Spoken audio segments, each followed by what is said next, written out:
All right. Hello, everybody. How are we doing tonight? Good. Exciting. So I figured that first I'd go over a couple rules, and they're just standard rules and norms, just like everything else. Let's treat each other with respect. Let's encourage some free debate. Um, Engage in active listening and try to stay on topic. And, some of us might have different views on the topic tonight because it could go political, but it's not meaning to go political, if that makes any sense. But we'll get into that later. But first, we could do an icebreaker. So I am wondering what is in everyone's drinking cup and why you chose that. Mine is some blackberry iced tea because it's yummy with a little bit of caffeine, not too much caffeine because it's late, but that's me. Who wants to go next? I have sparkling ice, lemonade flavor, but I have lavender syrup in it that I made, because plain lemonade's just kind of like eh. So I get lavender from the public market, and then I make it into a simple syrup and add it to that. You could do so much with that. I have water, and then I put like Flave City electrolytes in it. Just it's like a healthy thing, I guess. A little extra. Mm-hmm. Okay. Thank you. I don't have mine with me, but I have a plain cup of water with some ice cubes in it. I have that just because I need to start drinking more water. So I've been carrying the cup around me everywhere with me everywhere I go. Okay. And I just have plain water without ice. Water's like my go-to. I just drink that constantly all day. So that's usually what I have on me. Okay. All right. Thanks for sharing, everybody. So, and then as we go through everything, I'm going to ask everyone to observe as many verbal and non-verbal communications as possible, and we can discuss them briefly at the end. I'm sure we'll, have so many new comments to add to those. But today I am going to talk about sundown towns and what they are and why you should know about them. And I don't know if anyone else has heard about them in the news lately. No? Anybody? No. No? Okay. We'll avoid that then. That's good.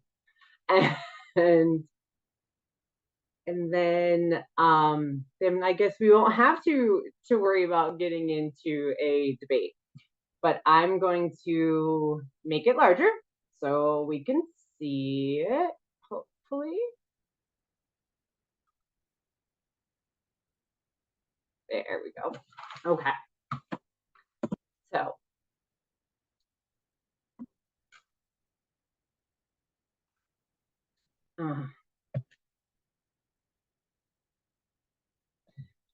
for sundown towns, the name is derived from posted and verbal warnings that Blacks were only allowed to work and travel in the community during the daytime. They were required to leave by sundown. There were major consequences. It was a major consequence of the regression of the basic civil rights for Black people.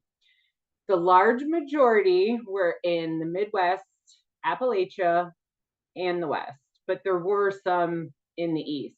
There's a map later on. Beginning in 1980, towns started to integrate. Some were found pretext to expel Black residents through violence, arson.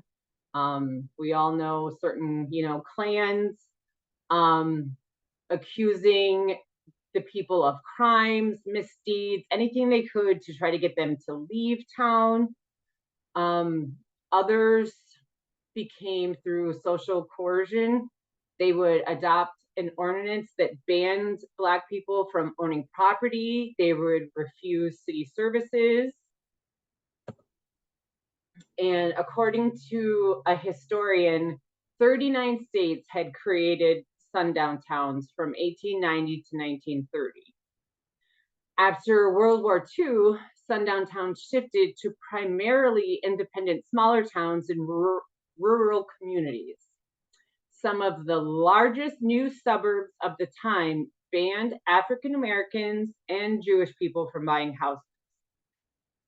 For example, in 1956 in Dearborn, Michigan, the Ford Motor Company employed 15,000 African Americans at its factory. But these 15,000 were not allowed to live within the city limits. They had to commute in from elsewhere. So from 1890 to 1960, there were up to 10,000 known towns where Black people were not allowed past sundown. From 36 to 66, there was actually a booklet published by the community called a Negro Motorist Green Book. And the comment that stuck with me is it was called Driving While Black. It was prepared in cooperation with the United States Travel Bureau along Route 66, which is a major highway. 44 of the 89 counties featured no motels or restaurants that a Black could enter after dark. Some of these towns existed up until 1980, and there's evidence that some still may be in effect today. Research shows that 60 of Kentucky's 762, it's blocking, and I think that's what it says, towns are sundown. As recent as 2022, so February of 2022, that's 2 years ago, South Pasadena, California just passed the resolution condemning the history of it. And there are, this is a map of sundown towns. The red is definite, the darker the red, the most definite it was. And you can click on each one of the different little bubbles, and it gives little testaments of why this town is known as a sundown town, why it definitely could be. And the closest to where I am is a special interest town, actually, in Tonawanda, in near Buffalo. And that has a special interest, which is apparently like a big, there was a big to do about it, a lot of uproar. But to throw it out there, what made me look into this, well, obviously it's racist, but the presidential campaign is coming up. We all know that. And I don't know about you guys, but half the time I try not to watch because I just don't. And a girl I went to school with said, if you don't know what these towns are, then you are experiencing white privilege. So I said, well, I don't know what this town is, what that is. So I looked it up. And then, of course, that drove me into a deeper rabbit hole. And a politician has been rumored into campaigning in towns that were known as sundown towns. So don't be surprised if this is more well known in the times to come. But it was definitely something that I did not know, and that I felt was something that I needed to know. So yeah, that is my topic. Does anybody have any comments, questions, concerns? I do. What are the black dots that are on the map, the black and gray ones? The black ones are predominantly Black communities. I have references, and I actually have the bottom is the map. If you just Google Sundown town map, it's the first thing that pops up. And this one historian has done a lot of stuff on it. So, and it was very interesting to pull up, kind of the local area and to look around to see what the stories and stuff were for stuff, in New York, because New York was one of the more, accepted of differences. So, but anybody else? Not that I'm, go ahead, Carrie. Well, I had never heard of these, and I'm glad I didn't try to take a guess what they were, because I would have totally been wrong. So I'm glad I didn't try. I don't really have a question. I love history, so I mean, I always love to learn new things, and I thought this was kind of a, really interesting topic. It seems like kind of an interesting way of how you found out about it. Because like I said, I like history, and I Right, have gone down many rabbit holes and have never heard of these. right. So thought it was a really good, presentation, and I'm just glad you picked something that probably isn't very well known to anybody. Thank you. Yeah, I didn't want it to be political, even though it, unfortunately, that's where it stemmed, how it came about. But it's just one of those. There's some, I wanted to do more research, but to keep it under a time restraint, because I wanted, they're rumored to still have some currently.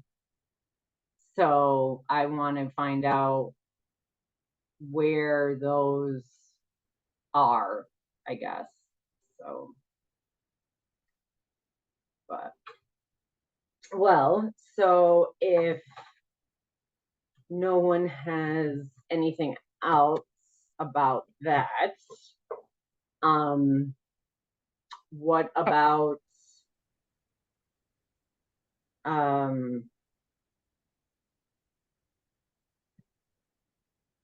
we needed to think about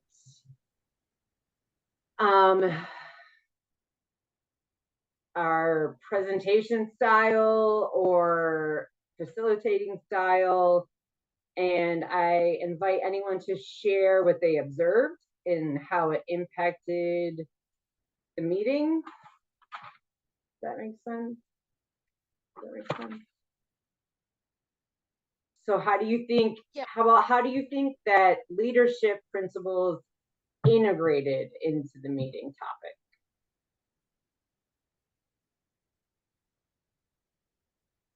Okay, well, I'll start. So, for me,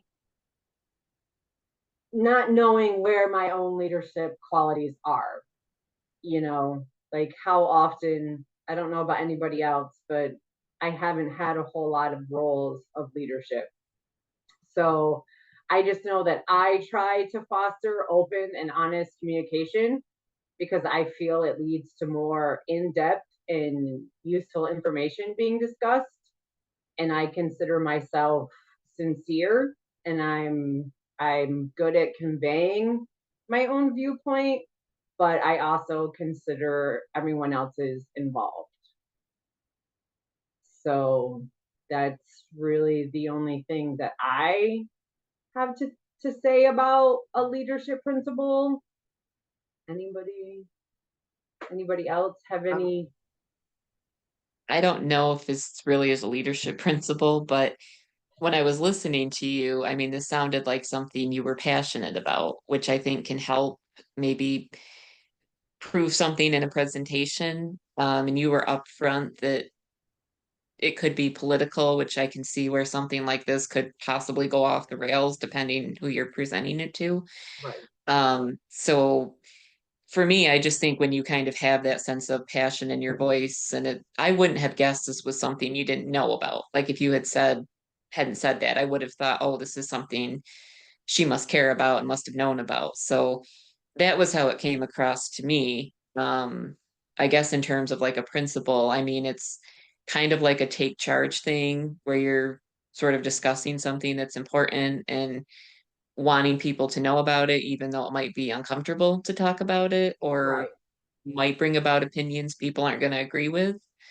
Because I can see where something like this, people will say, well, who cares? It's not like it's, even if it's still a law places, it's not being enforced. So why should we care about it? So that was just kind of my impression anyway. Okay. Thanks for sharing. Yeah, you seemed really like confident talking about the subject, and it was kind of like per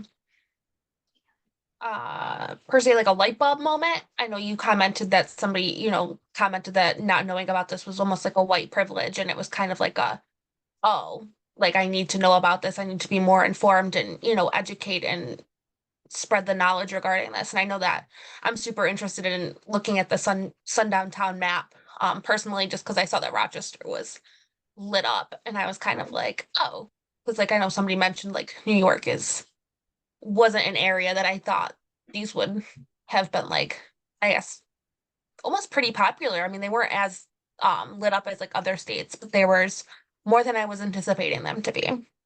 Yeah, because like some of them were very, see if I can like the middle the middle to the right of the map is just like bam, red.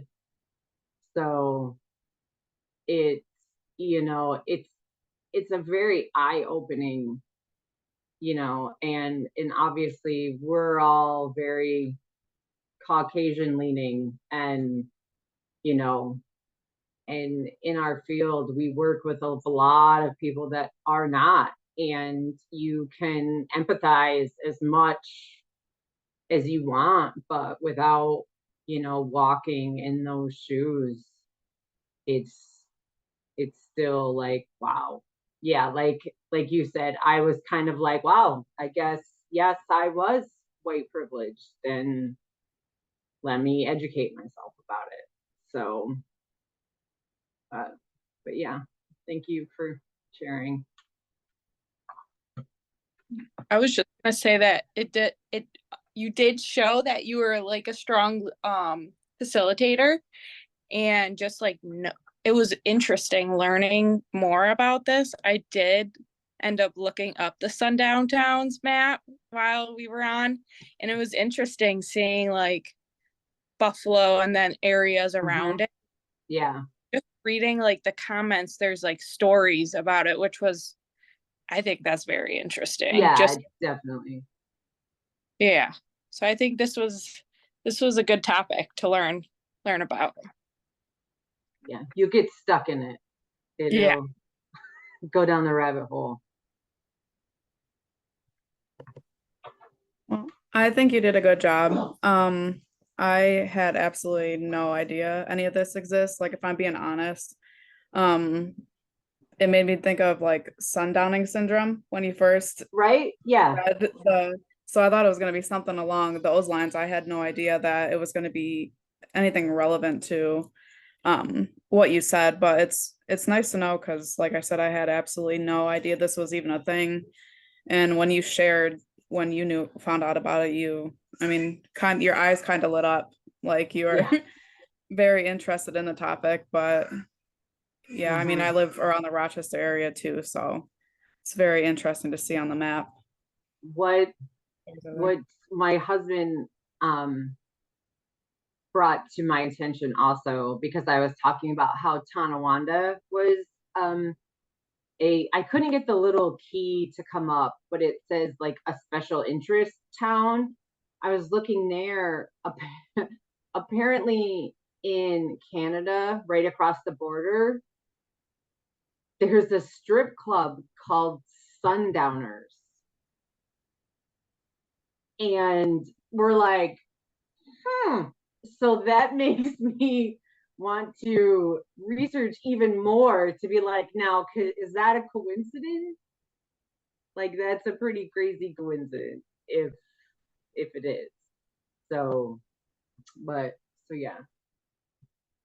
So I'm glad that I have provoked everyone to go and look some stuff up. So let's throw out how we visualized our verbal and nonverbal communication cues. Um, like I did, like Caitlin, I saw your like, I am white privileged. Like I saw the look come up over your face, and I kind of I understood because I saw the expression come over like I should know about this and I don't, and it was exactly what I had felt. So it was nice to see that in someone else.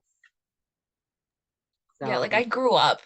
I mean, both my parents are white, and I like to think that I grew up in a very like privileged household. So I'm kind of like when somebody's like, "Oh, you're white privileged," and I'm like, I know I am, but I'm definitely trying to be educated on topics so that, as a social worker, I'm able to help every client that I come in contact with and stuff like that and not be looked at as like another like white person that's, trying to help them and stuff like that. I want to be able to have the knowledge to help them, mhm, and whether it's trauma that can be endured from not being able to stop at these places because like their great grandparents or parents, even depending on their ages and stuff like that. It's just kind of like it's almost like a generational trauma that this could right. present. Mhm, So you could definitely still see this in clients, and it was just kind of like like I definitely need to be more educated on this. And you never know what you don't know until it's like there, and this was something that I didn't know that I definitely want to know.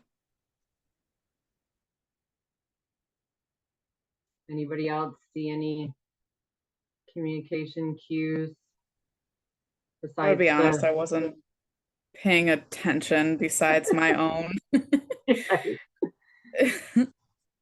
um so what about self-care? What are we doing for self-care this week? What are we doing for fun? Watching football. After last week, I've been trying to make an effort to like go on walks. I know I won't do it for like a period of time, and I know like I'm probably not in a good mental state when I don't do that. So I've been like really focusing on like going on a walk right after work or my field practicum. It's been helping a lot. Hmm. Yeah, I said I don't know what I'm doing for myself this weekend yet, but I'm doing something. Like even if I don't know, I'm just gonna go do something by myself because I'm barely keeping my head above water this week. It's I'm definitely feeling it and I just know that I need to take some time or I'm going to be in the corner crying. So yeah, I don't know what I'm doing yet, but definitely something.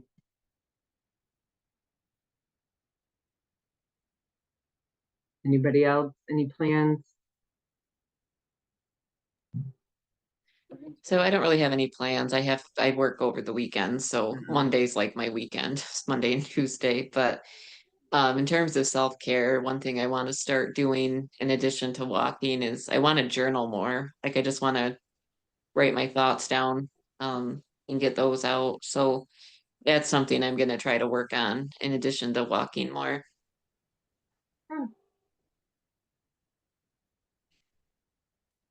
I will be painting my living room. I don't know if that counts as self-care, but It's therapeutic. It'll make you happy, won't it? Right? yeah, instead of seeing my bare, ugly walls right now. So yeah. All right. Well, I don't have any requirements. It was an educational group. That's all for me. Does anybody else have anything? All right. Well, everybody have a good night, and we'll see everybody next too. time.